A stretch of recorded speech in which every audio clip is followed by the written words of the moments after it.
message Danielle and like, if you are sick of him, please ship him back home. No. Stop feeding him. Yeah. Well, yeah, he had a hot dog for supper. Nice, He was happy. awesome. I think we're just about ready to go.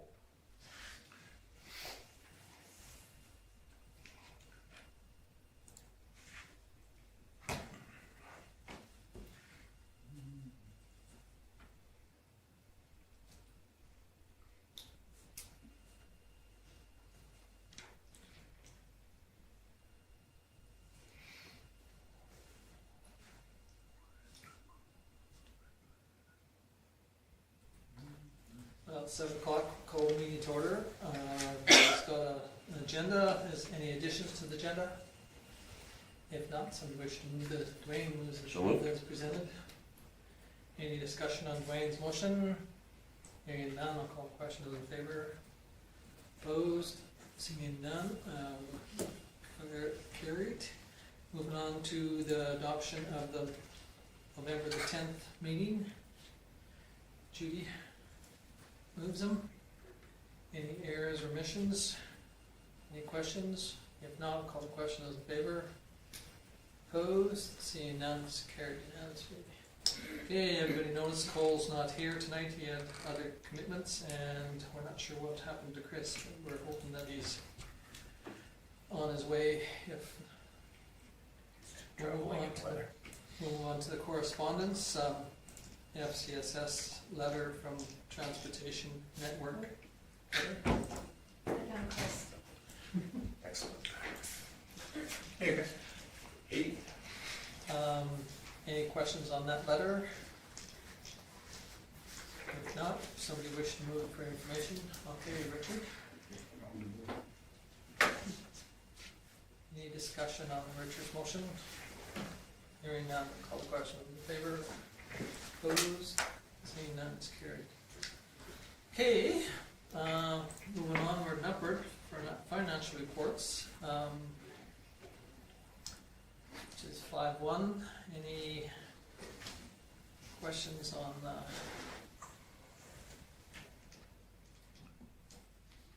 Mr. Mayor, yes? are we gonna go through this type of thing just for explanation a little more in depth tomorrow? Yes. Okay, thank you. Not necessarily this bank account. No, These no, are- but yeah, Yes, just the so other, yes, that's, we understand. that's the Yeah. whole day for the next document, yes. Yeah, the next document will be broken down substantially. This one here is the 4 accounts. The MUSH General, the MUSH CCBF, and the LGF. So the CCBF is the Canada Building Fund grant. Used to be the old gas Oh, tax. it used to be gas tax. LGFF capital is the old MSI. And Okay. of course, they have to be held in separate accounts, and of course, the GIC for the flags, that is That never in changes. perpetuity Yeah. because of the flag program that was put in place. So that number, short of somebody coming along and all the polls being gone and council making a decision to get rid of everything, that will be there for till the end of time.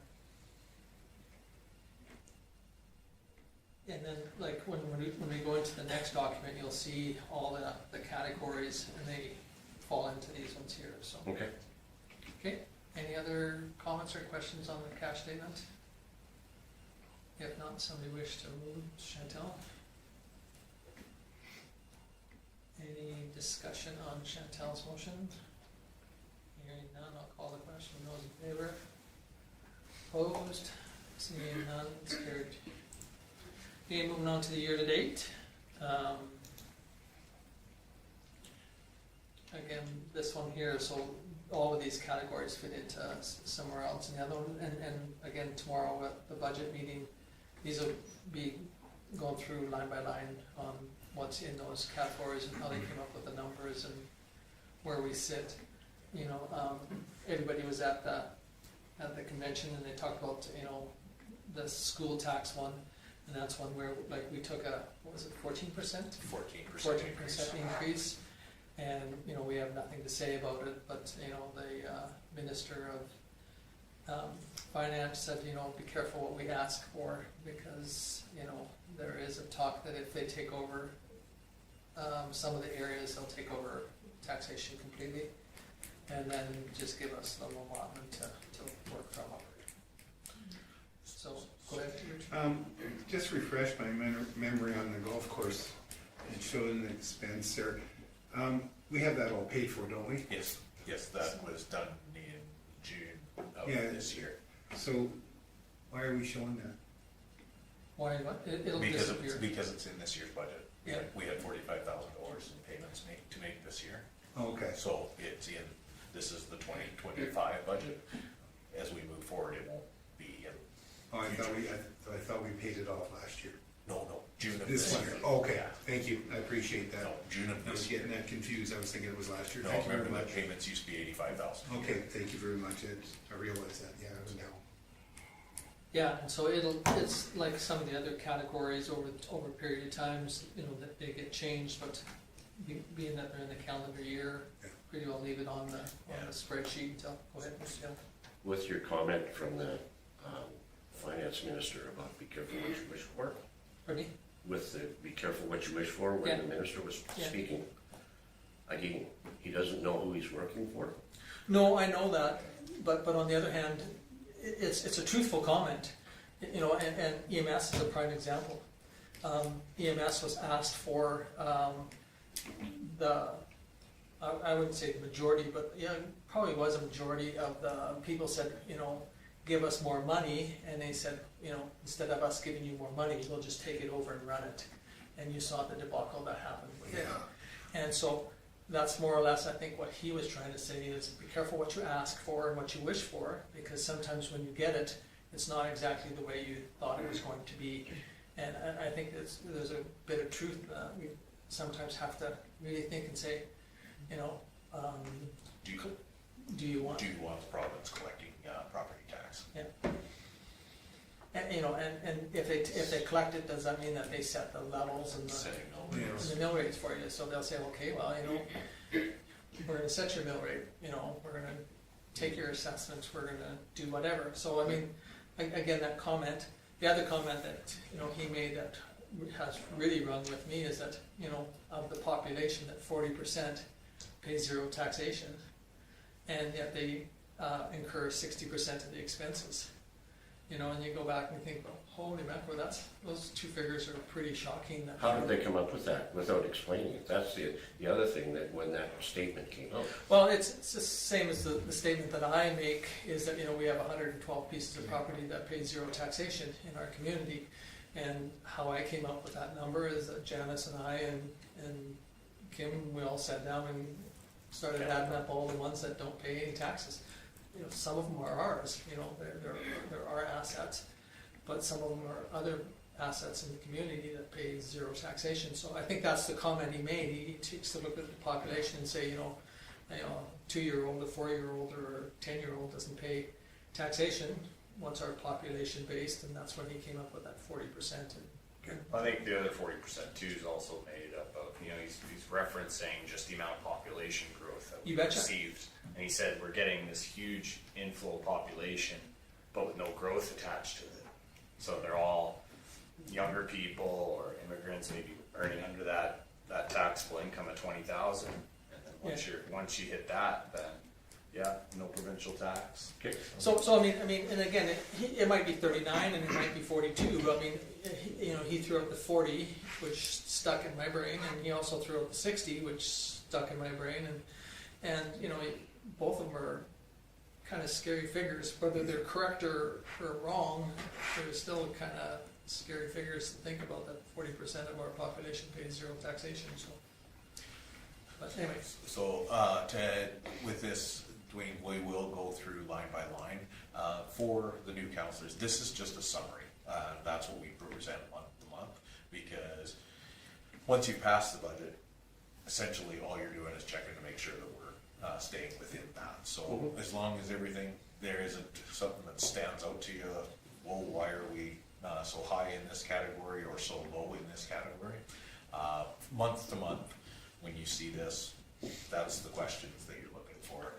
We will go through, like, recreation has a whole page of line items that are under that. We will be going through those tomorrow. So this is where we are to the end of October. there's nothing major that's standing out on. We have one more school payment to make, and other than that, we're in fine shape for 10 months into the year. And some of them are on a monthly basis, and some of them are quarterly paid, and some of them are paid once a year, theoretically. FCS is twice a year? Once a year. And I think the library is once a year. So some of them are paid out, and so you'll see all of a sudden, you know, the numbers change, but some of them, you know, like the water, the solid waste, they're a monthly base. That's right.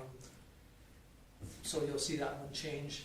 And I guess something else to be brought forward is, once you pass the interim budget, you don't have a full budget until May, so you won't see any of these again until May, after we've approved the final budget, because we don't do summaries on an interim, because you can change the interim anytime you like, so.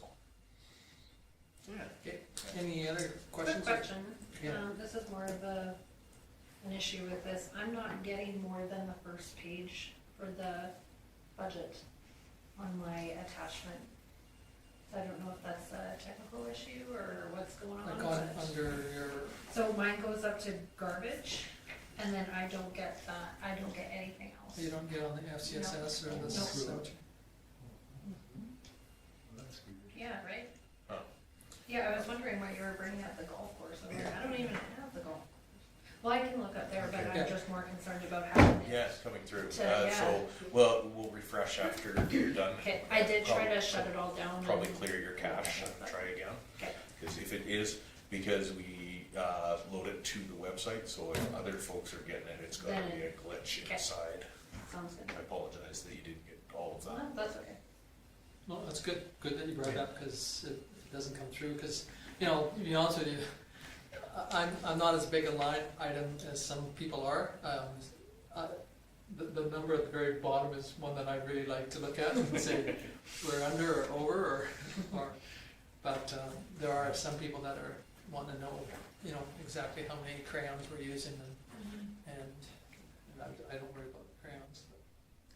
Any other questions on the year-to-date? If not, somebody wish to, Chris? Moves it. Any discussion on Chris's motion? Hearing none, I'll call the question. Those in favor? Opposed? Seeing none, it's carried unanimously. Okay, policy number PU-05 BMP campground amendments. So this came about from the expansion of the campground with the extra 16 stalls. This is just a standard policy amendment that was put together by administration based on expanding to 32 stalls. Our old policy only allowed for 8 of those stalls to be used for any more than 14 days. So now that we have twice as many, we thought we would update that. And then while we were in there, because we had to bring it to council, we wanted to do some clarification to help the guys out that manage the campground, because we've had, from our policy, it said it must be a recreational camping unit. Some people feel that their car with a sleeping bag in it is a recreational camping unit. So we thought we'd get a little bit more specific with that, being trailer, camper, motorhome, or tent. And then the last one is 1 vehicle per campsite, so you could pull in and to the next point, pop out 2 tents, but you're not using, and then it must be a camping unit with a tow vehicle. So it's just clarifying so that we can help if and when we do have to quote the policy to somebody that is using the campground. Probably the most substantial change, and you'll see this, is the tents. With the availability of more sites, now the tents, we used to allow tents to just pop up and put anywhere on the grass, but of course that made issues with mowing and with the maintenance in there. So now that we have the 16 extra stalls, tents are confined to the stalls like a lot of other campgrounds. Richard? I'll make a recommendation that council approve the amendments to policy PU-05 Virginia Mitchell Memorial Park Campground as presented. Can I, Okay. sorry, I just had a question before Yeah, we yeah, move that's on. I did notice when I was reading this that it says that pre-bookings will not be accepted. Yes. So now that we have more sites, is it gonna make it a little more complicated or difficult to keep track of what's going on? Like pre-booking is maybe something we could look into as well? Yes, so Chris is looking at it long-term. Right now, we're trying to kick around the idea of how it's managed, because of course we don't have staff up there. Yeah. So if you booked online and drove in there and somebody was in your stall, what do you do? So we're gonna go through that. Chris is gonna bring some ideas forward at the planning side, if this is something council wants to move forward with costs of having an online booking system, and then, of course, the associated costs for having staff being able to monitor it, those sort of things. But Okay. we have always stayed at the first come, first served to this point, Yeah, because it's self-monitored. Yeah. You have to be there with a vehicle in the stall and pay for it to be there. And I know Karen's life will become a lot easier if, because we have, in the summertime, probably 30 or 40 calls per week about booking a campground. wow. So it's something we definitely need to Oh, look yeah, at, for sure. but again, There's it opens up a whole steps. new door of costs Yeah. to have a booking system. Yeah, for sure. And how do you monitor it? Right. For sure. So, Good, yeah. just curious. The other comment I have is when I read this and I mentioned it to my wife, she took offense because, well, the reason why is that lots of times when we went out to Saskatchewan, she would stop at, partway, and then she'd pay for a site and sleep in the vehicle and then leave the next day. So because of this, what she'd end up doing is she'd park in the parking lot of the hospital, or you park in a parking lot in a Walmart or whatever, because all of a sudden. And then the other one is that when we put on a special event, we don't have a category in here for registration for special events. That's gonna have mass parking. We do have that in our rates and fees bylaw Okay. for spot days and some of our bigger events. So we do pre-booking for bigger events? No, Oh, no, sorry, I it's misunderstanding. where we have overflow, where people aren't parking in stalls. Oh, I see, okay. We have an event price for that, and that's in our rates and fees bylaw. Oh, okay. I see. See, to your point about the traveling, that's the free campground would accommodate that, No, and I appreciate that. I mean, it's just that, again, the wording on. the wording on it, that was the only thing that she had. I mean, because, when we were going out to Saskatchewan with Joan's mom all the time, lots of times she'd leave, like now, and then she'd travel for 4 or 5 hours or 3 or 4 hours, and then she'd spend the night somewhere, and then travel the rest of the way the next day. So if that was the case on this one here, I appreciate this is only for Virginia Mitchell, but that would make This her is a concern. in a non-compliant mode, but she always paid her pittance and whatever. But anyway, so we have a motion on the floor from Mr. DeVolt, and any other questions or concerns? If not, we'll call the question. All in favor? Opposed? Seeing none, it's carried unanimously. Okay, moving on to tax recovery auction. So, on November 17th, after we got back from convention on Monday morning, I held a tax auction here at the town office. You all received the report, were able to see the minutes. We didn't receive any bids on the property, so the property is now still in arrears, and there's a couple options. We can wait 10 years, see if 15. we can wait 10 years without with the arrears and keep the arrears in place, or we can put the title in our name now, and then the previous owner has 15 years, or we can wait a full 15 years and put it to a clear title to ourselves. One of the fastest ways to clean up and to amend these, and we do it with the majority of properties, is to put the title immediately into our name, and then we put it up for tax auction, we put it up for sale. If somebody buys it, then we clear the arrears, and then we have to notify the previous owner that the property's been sold, and they can make application for the rest of, to whatever it's sold for. So, in this circumstance, with such a low value of the property, by the time we put the title into our name and take care of any remedial costs, there'll be no funds left over by the time we sell the property, so. That was one of my questions, was if that went back to them, we would take out our cost of paperwork and Karen's time and Yes, everybody's set absolutely, milk. absolutely. Yeah. So then another question too is that, when reading this, I noticed it said that then we can dispose of Yes, the property. that's the So sale. that's the sale. Okay, I wasn't sure if that meant we can demolish the property. Oh, Oh, yes, yes. that's So part, that's an that's option part too. of, that's part of the remedial, but, for the terms inside the MGA, Yeah. anytime that, a municipality disposes of a piece of property, Yeah, it's when that's we sell, selling it. when we sell it. Okay, So we good to know. dispose of industrial lots, we dispose of residential lots. So if we can't sell it though, Then it's can we ours. then demolish it? Oh, no, yeah, I think if you read it, what the theory would be is that we would take it, put it into our name. Yeah. We would hire a contractor, or administration would hire a contractor to come in and clean up that site and dispose of the So that's why there's two parts to this motion. In previous years, if this was just a vacant piece of property or something like that, you would make motion, put the title into the town's name, and then direct administration to dispose of the property. I see. So but in this situation, that property has outstanding remedial orders. The remedial order that went out in July was for demolition. So we have an outstanding remedial order for demolition.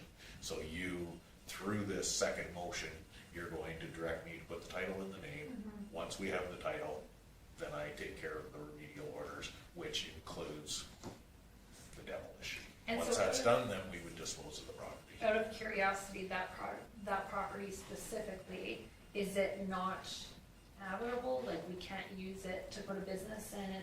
It's The reason why we have a remedial for demolition Yeah. is we have two engineering reports that are recommending okay. demolition. Okay. yeah, it's Just past the beyond point repair. of repair. Okay. So it would just be considered a fire risk. No, It's no, more than that, a safety and. yeah, there's, Yeah. the chances of, Public safety is what the remedial's on. yeah. So then they'll go in, the theory of it would be is you'd go in and remove the existing facility that's there and fill in the site. Isn't it all connected? Well, Or is it? they're supposed to be separate, but you never know when you start to remove one Start and to pull them down. pull them down, Yeah. so. Yeah. So with this, it will take a while, like this isn't an instant thing. I need the motion from you to transfer title, of course, that usually takes anywhere from 6 to 12 weeks with land titles. Then we start the remedial side. I will have to actually, to follow through with that, I'll actually have to get quotes for doing the remedial work. And of course, because there's no budgetary line item for this, I'm gonna have to come to council for where you'd like to pay for that. Again, even though we may recover the costs, so you're making me the motions that I need to start To that start the process. process. Yeah. That makes sense. Yeah, and so like Kim says, it'll take potentially 6 months probably before you'd Before we see see anything anything. much done. And then there are too some, suggestions that some of us have made to, what do you do with the sides of the two buildings that are now exposed? Is that fall under us as the owner of that piece of property now to make them pretty and so that they're or weatherproof? Or, is that the owners of the two, Properties on each properties each sides? So, that's a bit another issue that'll have to be discussed. Because the one building on the one side is as old as this building, so probably 100 years old as well, Yeah. so. That's the one when you're looking at it, the one on the right-hand Yeah, side there. that's The right. one- When you're looking at the one on the left-hand side, the old That's one. the. former Tower ad- Grinder, right? The former Advocate building.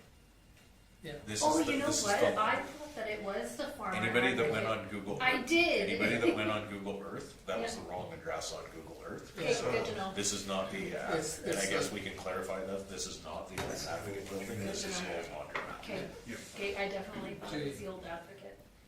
I'll make the recommendation that council directs administration to request the Land Titles Office issue a new certificate of title in the name of the town of Vulcan for 213 Center Street, lot 26, block 6, plan 7000 AG as per section 424 of the Municipal Government Act, and that council directs administration to address all outstanding remedial issues on this property and arrange for the disposal of 213 Center Street, lot 26, block 6, plan 7000 AG as per section 425 of the Municipal Government Act and Town of Vulcan Policy, PL-67.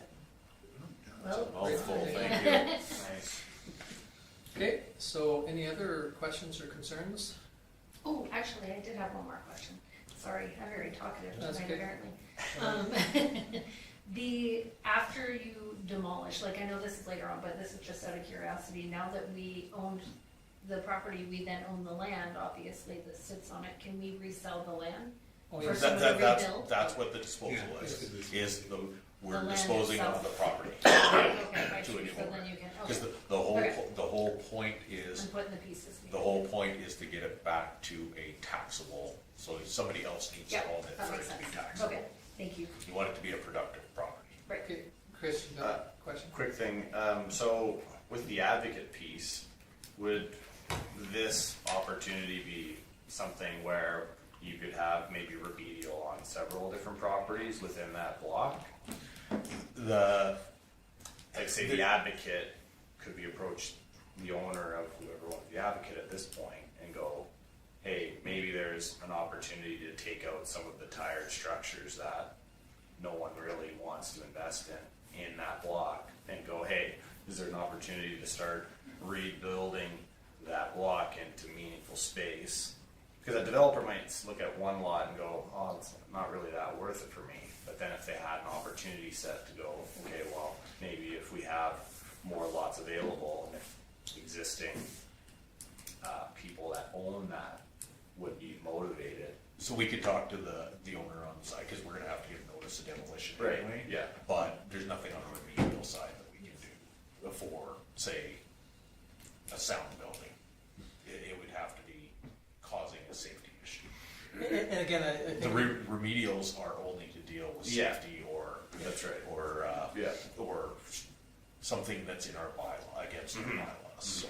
and then again, we have to be careful too, because we're going to be using taxpayers' money. Kim just said that we're gonna have to find where we're gonna find this money at to do Right. this remediation on that piece of property, and then we're going to own it. And I appreciate we haven't received any taxes for the last 3 years, but there's a piece of property. What does the rest of the ratepayers of our community want us to do? Is this something where we take from Peter to pay Paul? Definitely. Or do we increase taxes, which I'm not sure how many people would like to see either. So we have to be careful what we do, because there are potentially other pieces of property that could potentially fall into the same category throughout our community. But anyway, Yeah. Judy's got a motion on the floor. Or anybody else have any questions on her motion? If not, I will call the question. Those in favor? Opposed? It's seeing none. It's carried unanimously. Okay, moving on to the appointment of the library board member. Okay, so this one's pretty straightforward. The library board has reached out and asked that Jocelyn Kisco be appointed to the board for a 2-year term. Question, why do we appoint the board members for the library? Because the library runs under our authority. And they can't take that portion No. over, like, Their libraries act, because they are the Vulcan Municipal Library, their act says the council appoints their members of the boards. They make the recommendation to us. Their board members, once they're appointed, Yeah. are fully accountable. So you are not in control of their budget, you appoint the people that are in control of their budget. So they act under our authority as the town, but you appoint, and we do the same for FCSS. They handle their own money, yeah. but you give them the authority to do that by appointing them. So, I guess my question is, to appoint somebody to the board, we have no knowledge of who this person is or That's what why their they, background is. that's why they make the recommendation to us. So they've already done the work, we're Yes. simply just saying, yes, Yes. you've done well, And, there you and, go. and as a counselor, when we send out the agenda, calling people on the board, asking about the person, that's how you do your due diligence on the Okay. other side. Okay. Yeah. Good to know. Mr. Hill, I'll make the recommendation that council approves the appointment of Jocelyn Kisco to the Vulcan Municipal Library Board for a 2-year term ending November 24, 2027, with the vetted letter that was presented from the library board. okay. Any further discussion on Dwayne's motion? Hearing none, I'll call the question. Those in favor? Opposed? Seeing none, it's carried unanimously. Okay, moving on to 2026 Alberta Seniors and Community Housing Association Convention. This is a convention that Judy has attended in the past. It is in, of course, with the work that the committee, with the Marcos Foundation that she sits with. They are, I believe it's April, and they normally have an agenda, but they don't have their delegate package ready yet. I usually attach that. It's, Judy can speak to it, or sorry, Sanderson can speak more to this, but there's quite a bit of benefit from going to this. And I believe you've gone for the last 3 years, or is this 4? 4, I think 4 Okay. years, yeah. So I'll let you Yeah, speak to it if you. it's been very helpful to talk to other organizations that have built new lodges or what they've done when they can't build new lodges. And so it's a lot of networking, a lot of good people to talk to, and the trade shows are all builders or contractors and things like that. So it's quite, we've made a lot of good contacts through that and found out a lot of good information through people through that organization. Last year was when you found about the different revenue stream as well, Yeah. right? Yeah. Richard? I'll make a recommendation that council authorize Councillor Sanderson attend the 2026 Alberta Seniors Community and Community Housing Association Convention in Edmonton, and that related expenses are remunerated as per policy A-12. Okay, thank you. Any questions on Richard's motion? Hearing none, I'll call the question. Those in favor? Opposed? Seeing none, it's carried unanimously. Okay, Vulcan and District Recreation Services Joint Use Funding Agreement, so, Robert. So everybody's had a chance to read through the report. The county has taken it to the rec board, made recommendation to their county council. They have approved the amendments.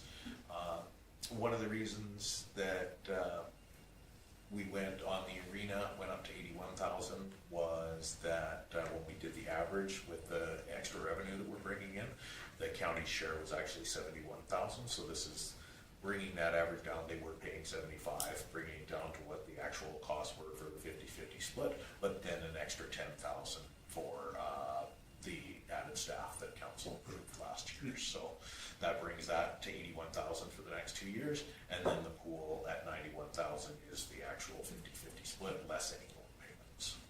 So, Okay, Chantel? I'll make the recommendation that council approves the proposed amendments to Schedule B of the Vulcan and District Recreation Services Joint Use Funding Agreement as presented. Great, thank you. Any question on Chantel's motion? Hearing none, I will call the question. Those in favor? Opposed? Seeing none, it's carried unanimously. Okay, moving over to the Star Trek Royalty Transfer Reserve. And Chris will talk, we'll get a little bit of that tomorrow, but yeah, so what we have here is council put away money in reserve for a year that we didn't have enough money in the budget for that.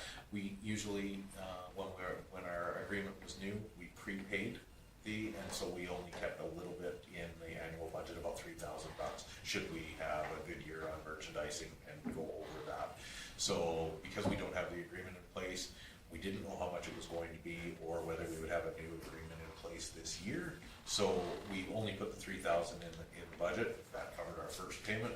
So our second payment is $3,700. So we, as the report says, we have $11,000 in this purpose, and that will cover our payment.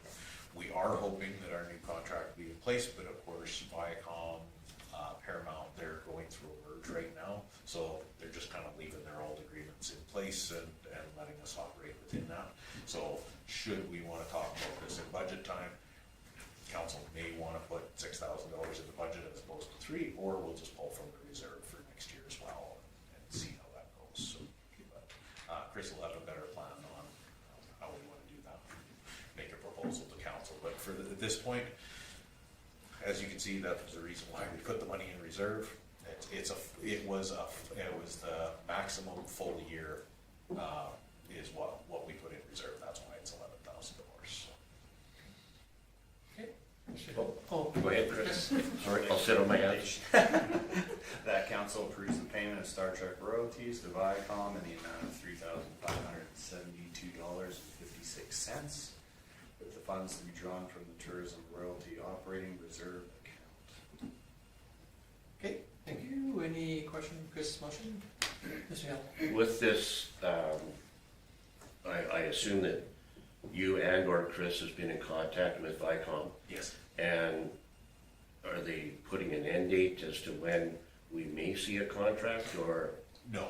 Okay, They just asked if we were comfortable staying with our current contract.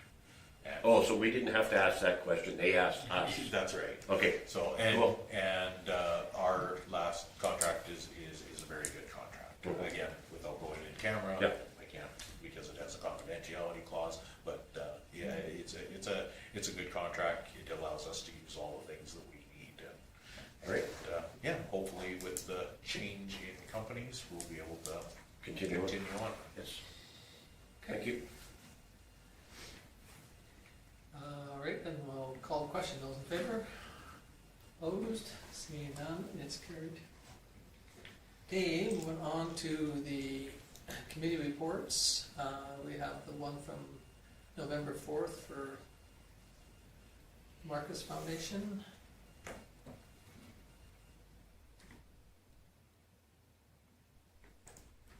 And then we have another November 4th for the, One was organizational. yeah, Yeah. so thank you. Yeah, so the one was the organization meeting and the other one was, so, anyway, great, thank you. Any question on either one of those two? And again, quite often Judy or any of the councillors have talked a little bit about them prior to us getting the minutes, but it's just the minutes that come through. Okay, moving on to the Vulcan County Regional Emergency Management Plan Committee. So this was the meeting that they held right after our course that we took.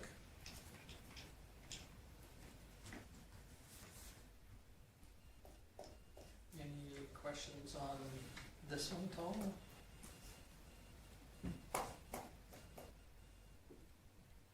Okay, if not, motion to file these two reports, or three, Richard? Any discussion on Richard's motion? Hearing none, I'll call the question in favor.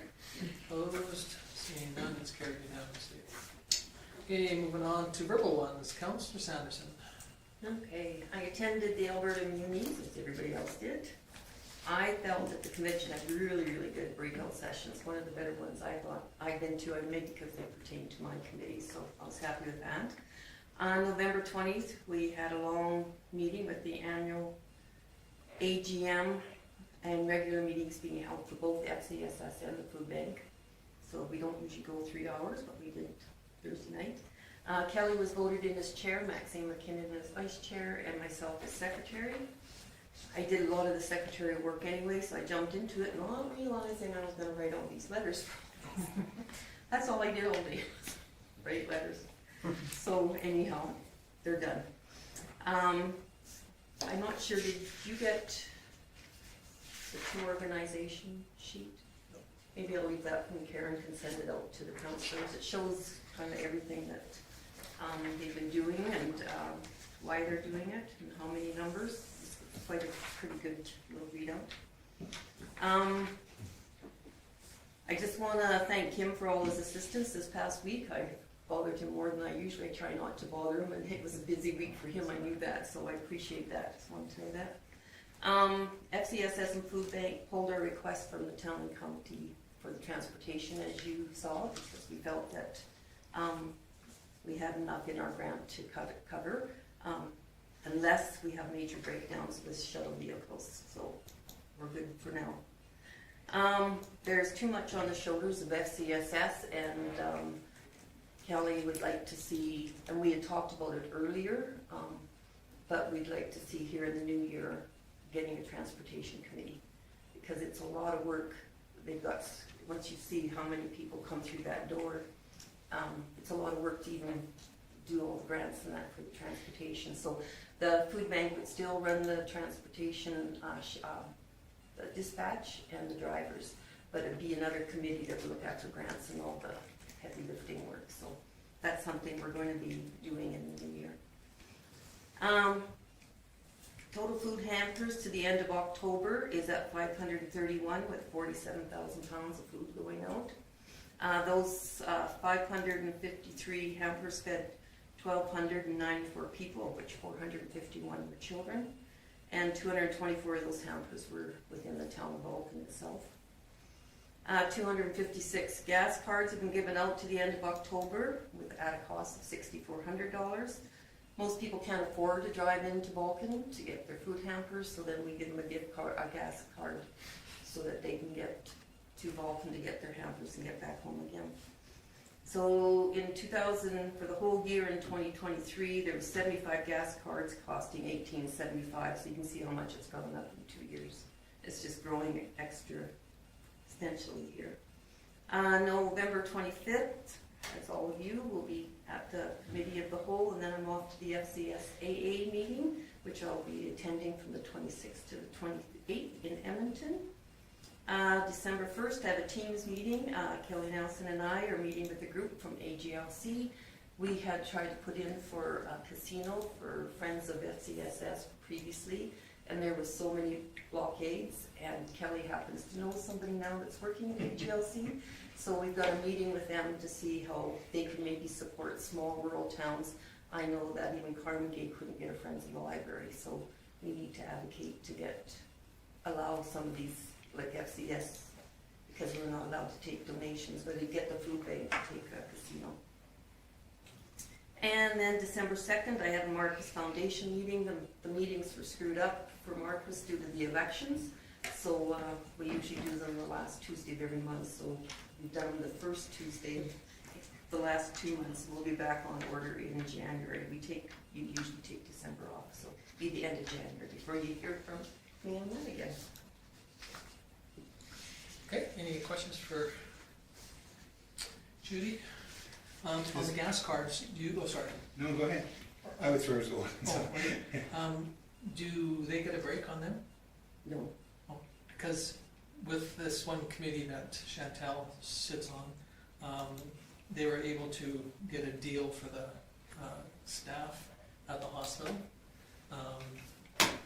for gas cards through UFA. And also Co-op has talked about doing the same thing. So what it does is it gives, you just get a better break. That's the same rate as what the company negotiates. Yes, yeah, so it's something to consider. I'm not sure how it would work, but maybe that's it. It's good to check out, thank you. Because they could maybe save a few bucks on it. We've been going to Essex, so. Oh, yeah, but anyway, that was UFA and the Co-op was also interested in participating, so. Thank you. We'll look into that, definitely. And if you want to get more information, you could probably talk to Grant, what's his name from Lilo, Grant? Hunter. Hunter. No, No, Grant, Not bad. no, I know. Spit it out. It'll come to it me. sits on the Chamber of Commerce, Yeah. Thornton, right? No. Grant Thornton. Anyway, I'll remember, but anyway. Thank you. I apologize. Brenda Mitchell with Wheat Country too, she would also have some information on that, because Wheat Country also does the same thing for their staff. We all get UFA cards. I know Brenda, so I can contact her. Thank you. Yeah, she'd have that information. Excuse me. Okay, any other questions? Oh, sorry. The only thing I was wondering about, you mentioned the increase in fuel cards. And you said there's more coming, obviously. It seems to be growing. and your grants seem to be going down. Any ideas what's gonna happen in that area?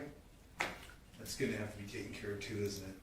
One day, but we're hoping everything keeps going down. Yeah. Like the RDN used to get 100,000, in 2023 we got 20,000, but because Donna knows some for contacts, so if some people turned it back in, Vulcan got it, so we got it up to 60,000, so it's been 60,000 for the last 2 years, so it's a real hit when you lose 40,000. Yeah. And that's why we do the RDN funding requests Yeah. from all the municipalities, but we're only taking it up 25, so that takes it up to 85,000, so it's still not at the, but you can't price out your municipalities to death all the time either, so. Thank you. Okay, any other questions for Judy? If not, thank you, Councillor Bolt. Richard. Okay, obviously, Alberta municipalities, one of the things I went to was about CAOs, and I found that quite interesting. I had 3 of them sitting up there, and apparently you're doing a good job. Glad to hear Because you're checking all the boxes apparently, so. that. Appreciate you saying that. Yeah, and no, it was quite interesting. There was some different size ones, and they had some good information. There was 3 of them up there, and I just can't remember where they were from. It's in my thing that's at home. But anyways, found that very interesting. The questions to the ministers and to the premier was quite interesting. There was some interesting facts that came out of that. So all in all, I enjoyed the convention, and it seemed to go very well. Tomorrow, of course, committee as a whole. Thursday, I have the Water Commission, and next Thursday, this Thursday, I have ORSC.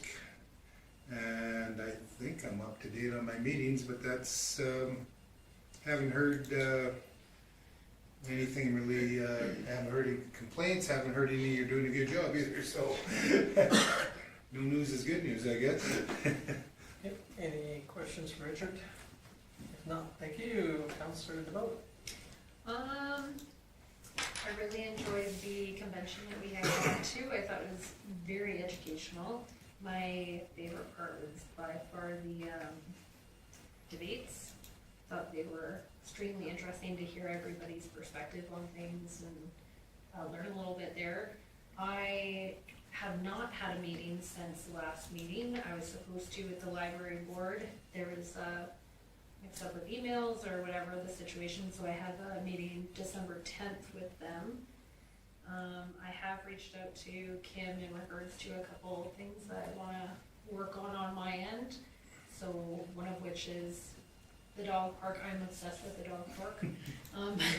So I'm going to attempt to get the ambassador group back up and going again, so that we can get some new stuff put in there and, you know, involve the community a little bit more. So that's kind of what I'm planning for these next couple weeks. And, and December 6th, we have the kids' Christmas party at the hospital for the attraction and retention group. That's about it. Okay, thank you. Any questions for Chantel? If not, thank you, Councillor Mitchell. Yeah, like everyone else, you know, the Alberta Munis Conference was really great. Lots to really soak in there over those few days. I think the biggest takeaway for me was just being able to be in conversation with other smaller municipalities, kind of same scale. Generally, the issues kind of rhyme a little bit, and so everybody has a different way of kind of going through those problems, and so just listening to councillors that have more than kind of one term on their belt that are in a smaller municipality was really valuable, and had some good takeaways with that stuff we can talk about. And committee as a whole meeting, one presentation that I went to I really enjoyed. It was about investment readiness, and I'm being the investment person. It was just naturally interesting, just listening to the speakers they had. That Rick Christensen or something. He was the CEO of Alberta Invest, and then there was this lady Leanne from the Economic Developers of Alberta, and then a really interesting lady, her name was Angela Gronveld. I'm not sure if any of you listened to her speak. She's like the economic investment advisor for Strathmore. Super interesting individual, very like grassroots business owner, you know, super driven, like very, very exciting person to talk to, and she kind of tells a good story about Strathmore and kind of the things that they've had success in, and it was just an overall really, really interesting kind of framework for, you know, setting yourself up for, you know, what makes Vulcan kind of investment ready. Like investment ready being, you know, why should you be here versus any other small municipality kind of within your regions? Like what differentiates you, what makes you better? Do you have a platform? And so lots of different interesting ideas, whether or not you can implement them all at the same time, you know, probably unlikely, but at the same time it gives you a lot of really interesting things to kind of bring to council and generate ideas and see what other communities are doing. So other than that, yeah, the debates were really good. You know, it was a lot of really great takeaways and throughout the entire piece. So it was a lot better than I expected. At a low bar, I wasn't really sure, but yeah, lots of really interesting topics and people especially. So yeah, a lot of fun. Johnny Harris was good too. Yeah, had it all around. Yeah, had some good laughs. Got some good. Remembered some good puns. So yeah. Okay, any questions for Chris? No, thank you, Councillor Hill. Ditto. Oh, ditto. I don't know what else to tell you. I know, I was at maybe the the same last- conference as everybody else here, and you know, it was quite different from my previous experience a number of years ago. But I felt it was a good conference to go to. There was some good things that came out, especially in the large group sessions where we had council members addressing people up on the stage, and a couple of heated comments that came across, and which got some oohs and ahs, but no, all in all, it was good. Thank you, Mr. Foth, for the ride home. And thanks, Judy, for introducing me to family members. But that's pretty much it, Mr. Mayor. Thank you. Out of curiosity, what was different from the last one that you went to compared to this? Better organized. Okay, Yeah, better organized, better speakers, so all around. all around better. Yeah. Okay.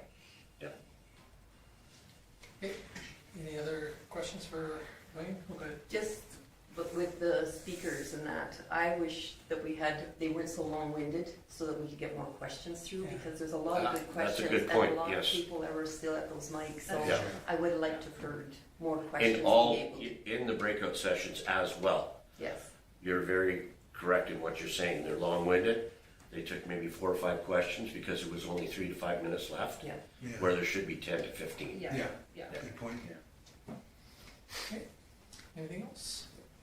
Okay, thank you, Dwayne. To me, I attended the Remembrance Day service on behalf of the town.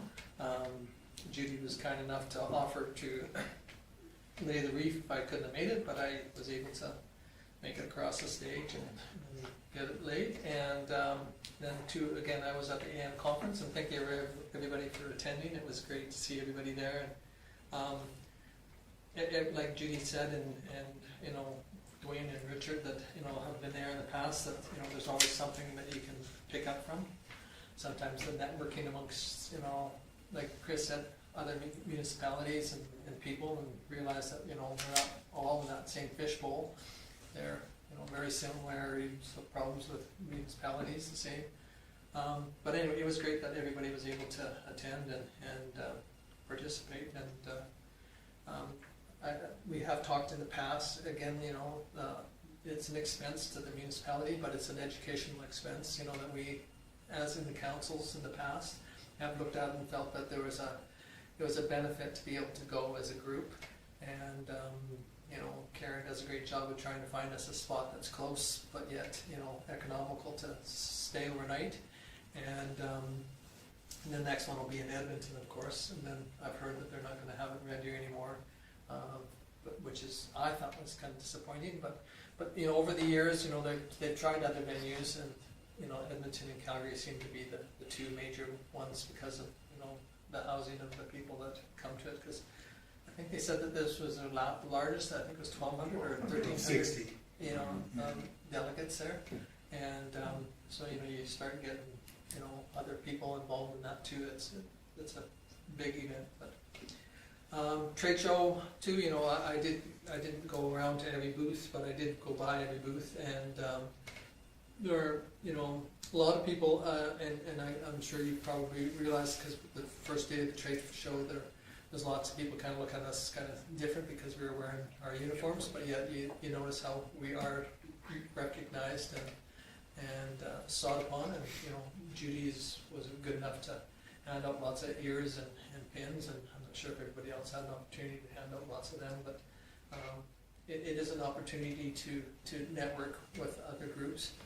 I'm not one to go to the evening events, but I appreciate the ones that were able to go and again, visit with some of the people that put on those events. It just shows that, you know, we're willing to participate in those events, so thank you for that. I did attend the Kinsman or Kinetz event yesterday, which was, you know, well received by the majority of people and a good crowd. And I know there are lots of things coming up in the community.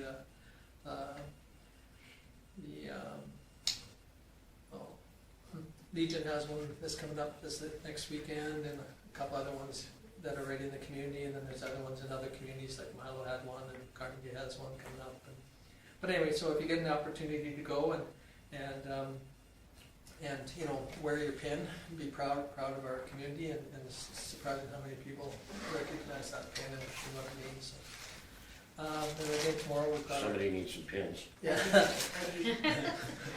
Tomorrow we have the committee of the whole meeting, and so everybody hopefully can make it to that to go over the budget and the process on that. So you'll see how that's, especially for Dwayne.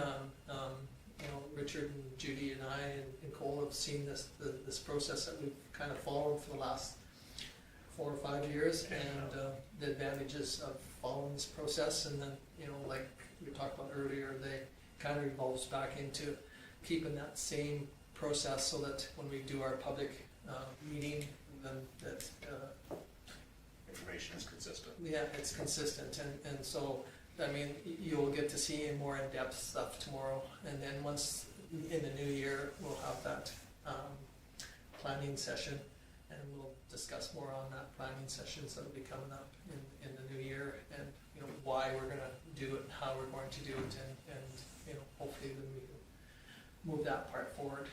So, anyway, any questions for me on anything that, I'd go ahead. just like to say it was nice to see Carmigate had 2 representatives there. Yeah. Because the villages don't usually, and I think it'd be so beneficial, because there's a lot of villages that attend the I conference. know Carnegie usually has sent one, and Milo used to, like Christopher, he used to come from Arrowwood, Milo, when he was administrator in both. Yeah, but he resigned from Milo, did he not? Yeah. Yeah, he went as the administrator to the In the convention. In the past? Yeah. Okay. And I think, you know, too, I mean, and it is an expense, like I was at one Mayors and Weaves, and this one guy says, you know, it costs our community about $20,000 to send our entire group. But, you know, it's an educational thing, you know, we don't, quite often as a municipalities, you know, everybody has their hand out for funds for different programs in their community, which are important in that, but we don't think about, you know, educating our own staff, and we don't, you know, further educating our own councilors, so that you're kind of up on, and sometimes it's nice just to find out that you're not the only people that are in that fishbowl, Yeah. you know what I mean? That everybody has dogs and cats and chickens and all these problems in the community, and we're not exempt, you know, there are all those out there, and there's people that, you know, dislike what we do, and there are people that like what we do, so, you know, and it's nice to hear that, you know, we're not that different than everybody else, and but anyway, That's my speech for today, I guess, soapbox. Any questions for me on? If not, somebody wish to move? Judy? Moves the reports. Any discussion on Judy's motion? Hearing none, I'll call the question. In favor? Opposed? Seeing none, it's carried. Okay, moving on to the activity management report. As you can see, we've got the agenda out for the committee of the whole, which was the only outstanding from before, and everything from the last meeting has been finished. And I'm not going to say that I missed that top item that was there for 5 years, but that report doesn't look the same without the big white blank at the top. So, unless there's any questions on that, that's my. We'll have one that'll be up there for a few months until the transfer of the land. Yeah, after this meeting, there'll be one It'll be there for 5 or 6 months. for a while. The new It red one. won't. I am completely fine with 5 or 6 months as opposed to 5 years. So, Nothing. if there's nothing there, we'll move on to your CEO report. So pretty straightforward. Of course, being away with you all at convention did chew up quite a bit of my administrative time. But again, I get the same benefits from attending the convention that council gets. Hearing things from the minister's mouths, even though sometimes they answer the same question the same way 5 times. It's good to hear that feedback up front. And again, you talk about the networking with other communities, other CAOs there as well. And to Tom's point about everybody having the same problems, it's also really, really satisfying when you can also tell of your experience of success in certain areas. I had a really good conversation with the community about debt loads that really gave an impact to not only myself, but I think them as well. They viewed debt load as a bad thing, just like you would in your household. And after we finished our conversation, he was going back to talk to his council about actually leveraging their because they had no debt, and leveraging their debt so that they could get some of their capital projects done. So it was, I left that conversation pretty. So I appreciate council allowing me to attend as well, because I get as much out of it as you guys do. From that, I worked on the draft budgets, the interim budgets, worked on the rates and fees bylaw, the capital budget. We'll see all those tomorrow. Worked with Judy there was a ton of information that came in and out from FCSS. There'll be some further requests coming as well, but we'll work on those. Addressed various community member inquiries. Obviously, we had lots of questions about tax sale because of Google Earth. Everybody thought it was the Advocate building. So, and then when they heard that the value was $20,000, they were even more excited. And then when they realized that it was another building, that obviously nobody came to the auctions. I thought I'd have a packed room. I guess I should have let everybody think that it was the Advocate building. But a couple quick conversations, a couple meetings.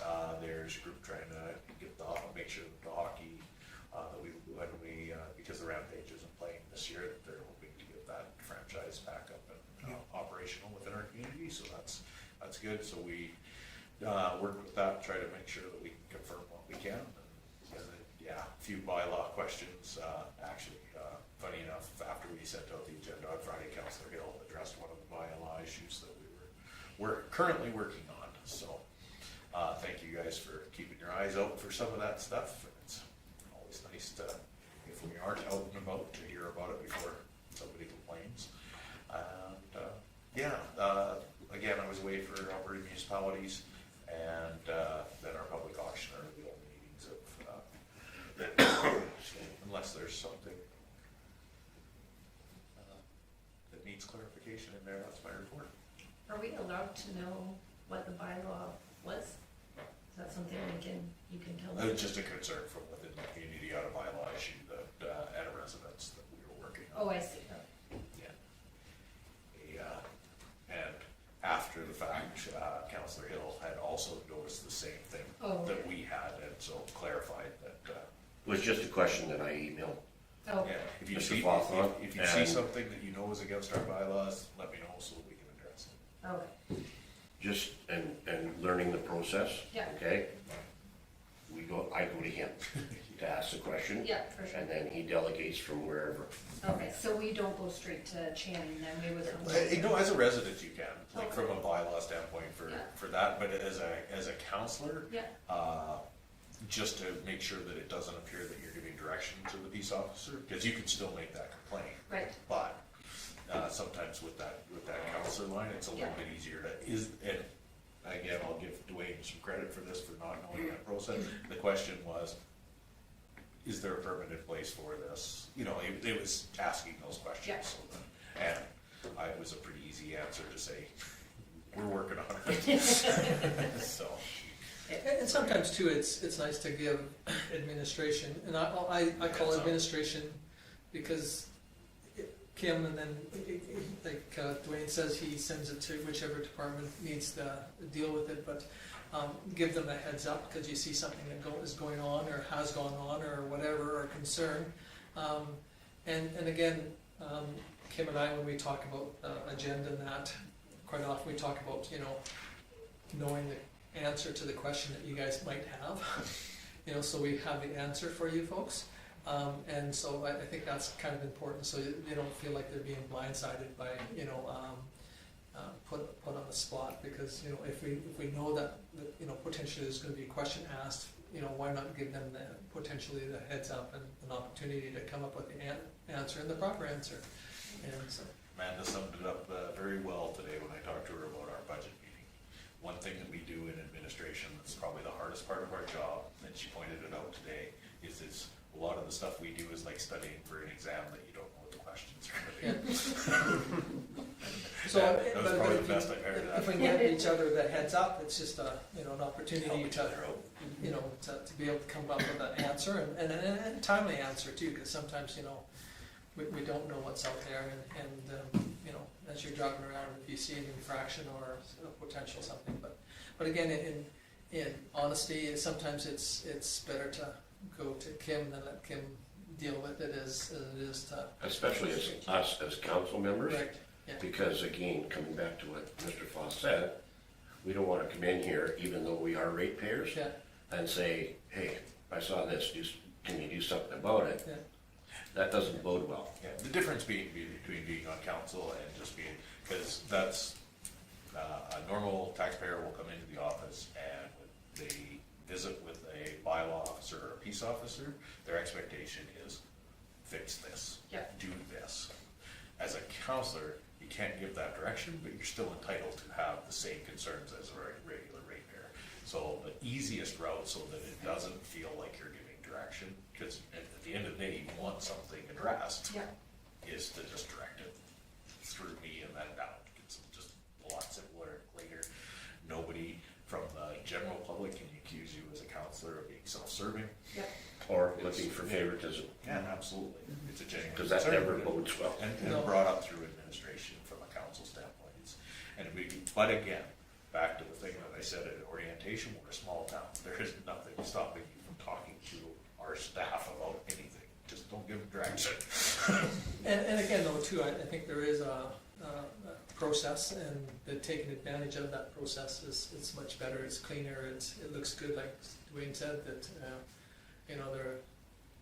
the perception out there is always bad, because, everybody complains, and especially if you're a Facebook lover or hater, there's so much information that's not true, and you'd like to answer it and say, you're mistaken on that, but it just doesn't work. You can get involved in it if you want, but it's not good for you. Yeah, or you should it's- never get involved in that work. It turns out to be an ugly event for so many people. So by going through administration, they usually have that degree of filter, plus, it's another layer that you can kind of get involved in instead of doing it yourself, so. And also the other thing too is that sometimes, with the bylaw especially, in some of our procedures, it's better off to be vetted, through administration, so that there's not that chance that, if somebody's name is gonna be thrown out there, or whichever is due, so. And the other advantage, I think, that, we'll do is that if there's something major, administration usually sends out a bit of a notice, you know, like a water main break as a prime example, you know, or an event that's going on in the community, you know, it's just to give you a heads up so that if somebody hits you up, you can say, yeah, I know about it, or I've heard about it, or whichever, so. Okay, any other questions for Kim? If not, somebody wish to move those, Richard? Moves the two reports. Any discussion on Richard's motion? Hearing none, I'll call the question on the favor. Opposed? Seeing none, it's carried unanimously. Okay, now we can go into closed meetings, so if somebody wish to. Before I do that, Tom, I just wanted to draw council's attention to, we used to go under the Freedom of Information Oh, right, yeah. Act. It has changed now. We have to go in under the ATI, which is the Access to Information Act. So they've changed the sections. So of course, a lot of our stuff was preloaded on these reports. So I've amended the reports with the new disclosure. And so when you do go in closed meeting, you do have to the wording on why you're going inside the act. So, but, sorry, I just wanted to update on that, because I know everybody just used to say we go in for a FOIP. We can't say FOIP anymore. It has to be the Access to Information Act. Okay, somebody wish to move us in? I'll do it. Dwayne? At 2010. Yes, 28:10, yeah. Any discussion on Dwayne's motion? Hearing none, I'll call the question in favor. Opposed? Seeing none, it's carried.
And you'll have to make that Oh, motion. all right. I do that all the time, sorry, Tom. Nice work. There you go. How'd you do that so quick? You're good at that. I've got, Oh, got a nice little 3-set, wait until I zoom in on you. No. I used to, while you were giving your reports, I used to zoom in. Oh, okay. Mr. Mayor, I'd like to move this out of Oh, yeah. camera. Oh, we got Karen? I will. I put it up, it always takes a second. Yeah, it takes a for that minute to to go open, away. you should be good, Tom. Okay, go ahead, sorry, Mr. Hill. I'd like to make a motion to come out of camera. Okay, 8:41. Any opposed, or any, I'll call the, any discussion? If not, I'll call the question on favor. Opposed, seeing none, so we're officially out of camera. We will mention that all the information in closed session was for information purposes only, so there won't be a motion put forward. Okay, need one more motion. Oh, Mr. Hill Peter Gonzalez over there. Fast hands. moves that we adjourn at 8:41, 8:42. Anybody have a discussion on this item? If not, we'll call the question. All in favor? Pretty close to the sick guy. Hearing none, we're officially closed and done. Thank you very much, everybody, and we will see everybody tomorrow morning at 9. Yeehaw. 9 o'clock? 9. Okay. Yeah. Yeah. 9 o'clock here? Yeah. Yes.